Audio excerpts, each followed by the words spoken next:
दोस्तों, एक बार फिर हमारे चैनल राज हॉरर स्टोरी में आप लोगों का स्वागत है। दोस्तों, इस चैनल पे आपको सुनने को मिलती हैं सच्ची घटनाओं पर आधारित डरावनी कहानियाँ।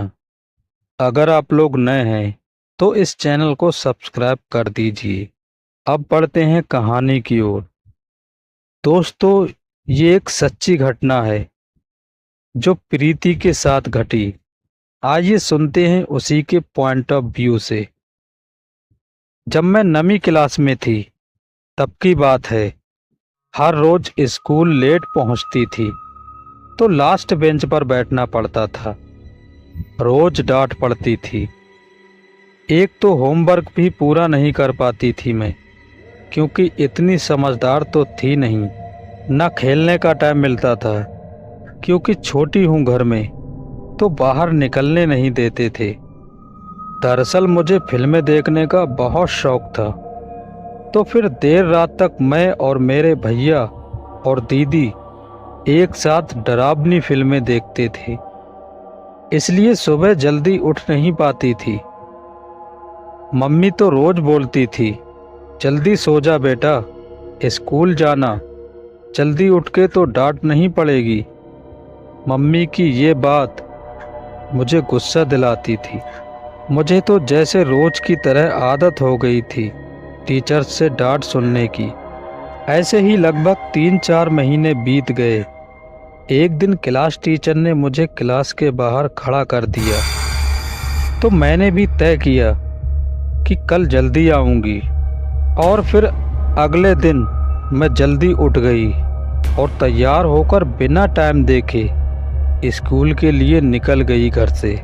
ये मेरी जिंदगी की वो गलती थी कि मुझे इस बात पर यकीन हो गया, जिन बातों को मैंने बस हॉरर फिल्मों में देखा था वो किस हद तक सच हो सकती हैं। रात को बिना कोई फिल्म देखे स्कूल का होमवर्क कर रही थी।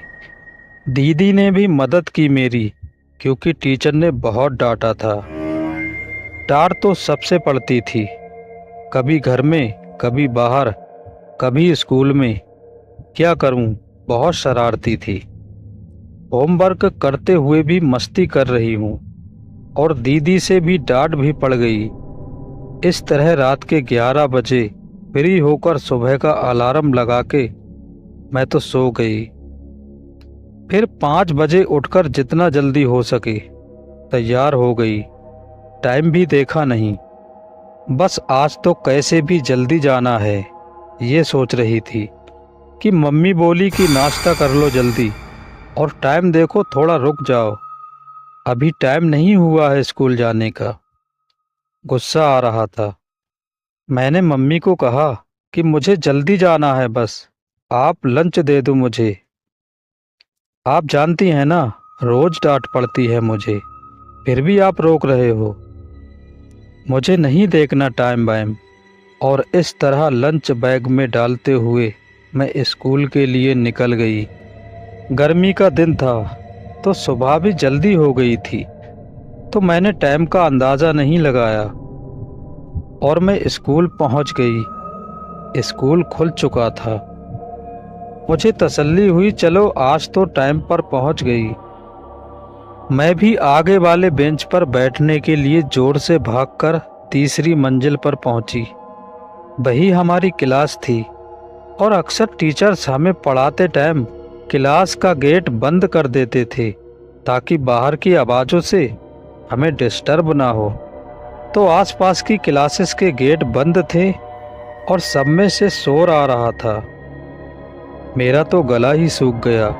एक तो जल्दी उठ के मैं स्कूल आई, ऊपर से आज भी लेट, और मेरी क्लास से तो टीचर्स के पढ़ाने की आवाज़ आ रही थी। लग रहा था कि कुछ बच्चे जवाब भी दे रहे थे। मैं धीरे धीरे क्लास के बाहर गई और दरवाजे की कुंडी बजाई। क्लास का दरवाज़ा खुला और वहाँ कोई नहीं था, और मैं ये देखकर डर गई। और पता नहीं कैसे अचानक ही सारे दरवाजे खुलने लगे और तेजी से बंद होने लगे। मैं बहुत डर गई। कुछ समझ नहीं आ रहा था कि मैं क्या करूं। और तभी मैंने ध्यान दिया कि आसपास कोई भी बच्चा नहीं है, मतलब कि कोई आया ही नहीं अभी तक स्कूल में। मैं भागी वहां से और इतनी तेज भागकर मैं मेन गेट के पास पहुंच गई तो वहां स्कूल के सिक्योरिटी गार्ड अंकल दिखे और मुझे देखकर बोले कि बेटी आज इतनी जल्दी आ गई, आपने टाइम नहीं देखा क्या? इतनी जल्दी मत आया करो। और वो शायद समझ चुके थे मैं बहुत डरी हुई थी। उन्होंने बोला कि बच्चा डरो मत, मैं हूं ना। और जब मैंने टाइम पूछा तो 5:40 हो रहे थे। ऐसा वो अंकल बोले। मैं इतना डरी हुई थी कि मेरी हिम्मत नहीं हो रही थी कि मैं स्कूल में वापस जा सकूं। मैं रोते रोते बोली, मुझे घर जाना है, मुझे घर ले जाओ मेरे। मुझे घर का फ़ोन नंबर तक याद नहीं आ रहा था। मेरे स्कूल आईडी कार्ड अंकल ने मांगा और घर पर कॉल किया और मुझे ले जाने को कहा। घर पर कॉल करते ही वो अंकल पापा को बोले, आपकी बेटी को ले जाओ यहाँ से, वो स्कूल टाइम से पहले आ गई और वो रो रही है, जल्दी आ जाइए। पापा जैसे ही स्कूल पहुँचे, मुझे रोता देख उनको लगा कि शायद मेरे साथ किसी ने कुछ गलत तो नहीं किया। वो अंकल से पूछे कि मैं क्यों रो रही हूँ। अंकल बोले, पहले आप बच्चे को घर ले जाइए और चिंता मत करिए, कुछ गलत नहीं हुआ है बच्चे के साथ। मैं भी किसी का पिता हूँ, मैं खुद भी अपने होते हुए यहाँ किसी के साथ कुछ गलत नहीं होने दूंगा। ये सुनकर पापा शांत हो गए, पर फिर भी मुझसे पूछ रहे थे कि क्या हुआ, क्यों रो रही हो तुम? मैं तो इतनी डरी हुई थी, अब तो साफ साफ बोल नहीं पा रही थी। पापा घर लेकर आ गए और जैसे ही मम्मी ने मुझे देखा वो भी डर गई। भले ही मुझे सब डांटते हैं, पर मुझे इस तरह रोता किसी ने नहीं देखा था। और एकदम से मुझे बहुत तेज बुखार आ गया और तब मैं बेहोश भी हो गई। मेरा बुखार पूरा दिन कम नहीं हुआ, शाम तक हॉस्पिटल में भर्ती कराया गया मुझे। शरीर कांप रहा था क्योंकि बुखार कम होने का नाम नहीं ले रहा था। सबको फिक्र होने लगी थी बहुत कि आखिर ऐसा क्या हुआ जो मेरी ये हालत हुई। फिर 10 बजे रात को गांव से चाचा का कॉल आया कि आपकी बेटी को कुछ हुआ है, ऐसा पता चला है। चाचा बोले, मैं पंडित जी के पास जाता हूँ, वो कुछ बताएंगे क्या हुआ। पापा ने तो मना कर दिया, बोले कि तबीयत तो खराब हुई है, शायद कोई दिक्कत हुई है, डॉक्टर बताएंगे सुबह, आप ये पंडित के चक्कर में मत पड़ो। अगले दिन भी तबीयत में कोई सुधार नहीं हुआ। मम्मी ने पापा के मना करने के बाद भी चाचा को कॉल पर कहा कि मेरी बच्ची की हालत बहुत खराब है और आप अपने बड़े भैया की बातों का बुरा मत मानिए, आप पंडित जी से पता कीजिए, क्योंकि ऐसा कभी हुआ नहीं है मेरी बच्ची को। वो बहुत रो रही थी। लगभग 2 घंटे बाद चाचा ने फिर कॉल किया और उन्होंने जो कहा वो सुनकर सबके होश उड़ गए। चाचा की कॉल आते ही भैया ने कॉल उठाया तो चाचा बोले कि बेटी पर प्रेत बाधा है और वो बहुत ताकतवर है। पंडित जी बोले हैं कि जल्दी से मंदिर से धूप भभूति को उसके सिर पर लगा दो। 75 साल के थे वो पंडित जी तब, और वो जो कहते वो सच होता। और वो बचपन से ही अंधे थे। उनके परिवार ने पीढ़ी दर पीढ़ी हमारे शुभ कार्य और जीवन मरण में हमारे पूरे गांव के हर कार्य को सफल किया। तो फिर मम्मी ने भैया को घर भेजकर जल्दी से भभूति मंगाई और मेरे सिर पर लगाया और एक बहुत तेज हलचल हुई मेरे शरीर में। फिर चाचा का कॉल आया कि वो पंडित जी बोल रहे हैं कि आपकी बेटी स्कूल जल्दी गई। असल में वो पिछले 3 महीने से उस प्रेत के बस में है। और उस प्रेत ने ही उसको ये सब वहम उसके मन में डाला कि वो लेट जा रही है स्कूल में और उसको इस वजह से सज़ा मिली है, जबकि ऐसा कुछ भी नहीं हुआ है। मम्मी को ये सब सुनकर यकीन हो गया कि वो सच बोल रहे हैं, क्योंकि इस बारे में गांव में तो किसी को कुछ बताया ही नहीं किसी ने। फिर ये सब पंडित जी बोल रहे हैं, उनको ये सब कैसे पता? मम्मी रोने लगी कि क्या करें, कैसे बचाएं हम अपनी बेटी को। इस तरह पंडित जी ने कुछ ऐसा कहा कि सुनकर पैरों तले जमीन खिसक गई।